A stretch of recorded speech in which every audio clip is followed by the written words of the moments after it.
আজকে ডক্টর ইউনূস সাহেবকে একটা কথা বলতে চাই আমরা। ইউনূস সাহেব, আপনার ক্ষমতার উৎস কে? আজকে আপনি যে সংস্কারের কথা বলছেন, সাধারণ মানুষের কি ডিসেম্বরের কথা তো আমরা বলি নাই, আপনি বলেছেন ইউনূস সাহেব জাতির সামনে ডিসেম্বরের কথা। সেই সময় বাংলাদেশে সেই ফ্যাসিস্ট আওয়ামী লীগের সময় ডক্টর ইউনূসকে দিয়ে একটা ফুলের দোকান খোলার মতো সাহস ভালো ছিল না। সেই সময় ওনাকে আমরা গ্লোবাল অ্যাসেট হিসেবে আখ্যায়িত করেছিলাম। আমরা যখন জেলে থাকি, জেলের থেকে আমরা যখন শুনি ডক্টর ইউনূসের উপরে এই দায়িত্ব দেওয়া হবে, আমরা আনন্দিত হই, আমাদের খুশি লাগে এবং সাথে সাথে আমাদের একটা হোপ দাঁড়ায় বাংলাদেশের একটা ভবিষ্যৎ নিয়ে। আজকে ডক্টর ইউনূস সাহেবকে একটা কথা বলতে চাই আমরা। ইউনূস সাহেব, আপনার ক্ষমতার উৎস কে? আপনার ক্ষমতার উৎস জনগণ। যেহেতু সংসদ নাই, আপনার ক্ষমতার উৎস আমরা, রাজনীতিবিদরা, সুশীল সমাজরা, ব্যবসায়ীরা। আজকে আপনি যে সংস্কারের কথা বলছেন, সাধারণ মানুষের কি সংস্কারের একটা প্রস্তাব আপনি নিয়ে আসছেন? আজকে 28 লক্ষ মানুষ চাকরি হারিয়েছে বাংলাদেশে, ওই তার সংস্কারের তো কোনো কথা বলে নাই। আজকে ব্যবসায়ীরা হাহাকার করতেছে, এনবিআর দিয়ে এবং বিভিন্ন সংস্থা দিয়ে তাদেরকে শেষ করে ফেলাচ্ছে, গার্মেন্টস বন্ধ হয়ে যাচ্ছে, ওই তাদের কোন কথা বলার কোনো জায়গা নেই। আজকে নূর এখানে বসা, নূর জানে ইউনূস সাহেব যখন ক্ষমতায় আসছিল, আমরা প্রথমেই যে বলেছিলাম আপনি রাজনৈতিক বা জাতীয় সরকার করার দরকার নাই, তবে অন্তত পক্ষে আপনি 4-5 জন উপদেষ্টা নেন যাদেরকে মানুষ চিনে, যারা মানুষের সাথে আপনার মাঝখানে যে দূরত্বটা সেটা বোঝাতে পারে। কিন্তু আপনি আমাদের সেই কথা শুনেন নাই।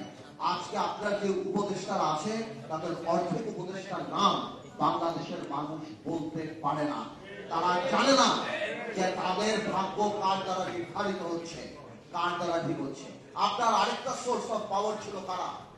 আপনার আরেকটা সোর্স অফ পাওয়ার ছিল, যেটা আমার ভাই রাশেদ বলে গেল, যে আর্মি। আজকে কেন আর্মির এইভাবে কথা বলতে হয়? আর্মির সাথে দূরত্ব কে সৃষ্টি করেছে?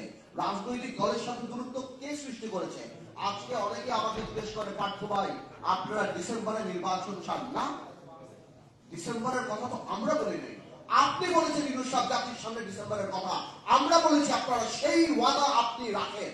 আমাদের মুখ থেকে ডিসেম্বরের কথা আসে নাই। আজকে করিডোরের কথা শুনে কনফিউশন কে ক্রিয়েট করেছে? আমরা তো কনফিউশন ক্রিয়েট করি নাই।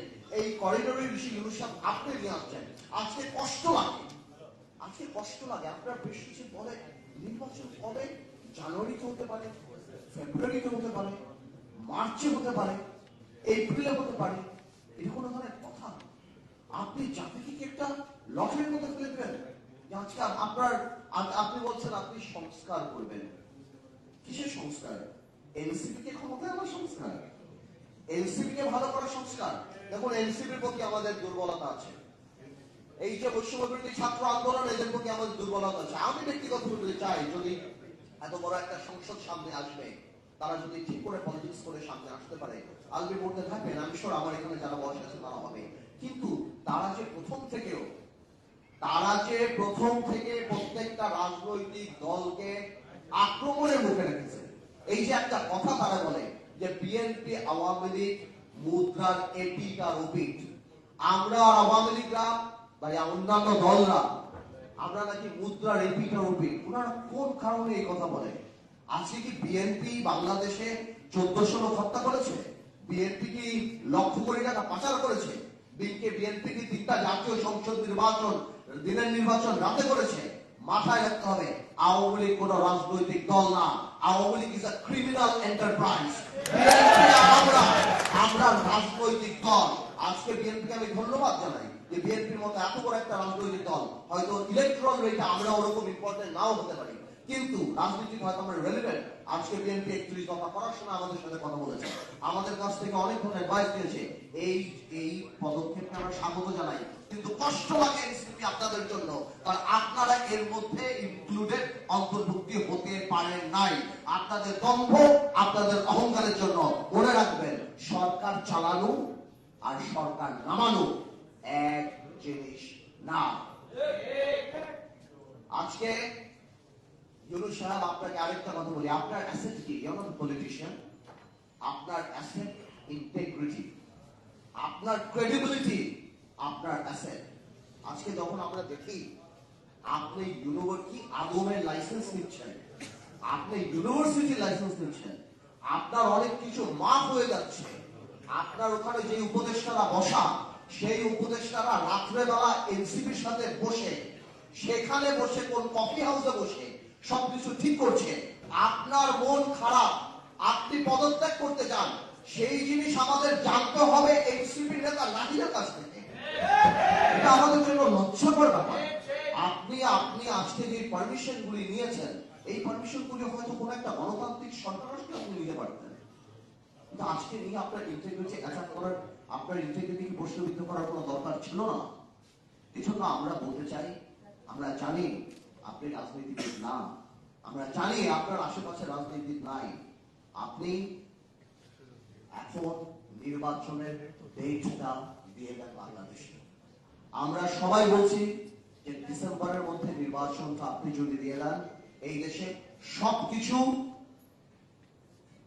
একটা লাইনের মধ্যে চলে যাবে। আজকে ব্যবসায়ীরা ইনভেস্ট করে না কোথাও, তারা মনে করে ভাই ইলেকশনের পর কি হবে, প্রশাসন কারা আসবে, কোথায় কি হবে, চাকরি বাকরি ব্যবসা থেকে আরম্ভ করে সবকিছু আপনি একটা কনফিউশনের মধ্যে আপনি ফেলে দিয়েছেন বাংলাদেশে।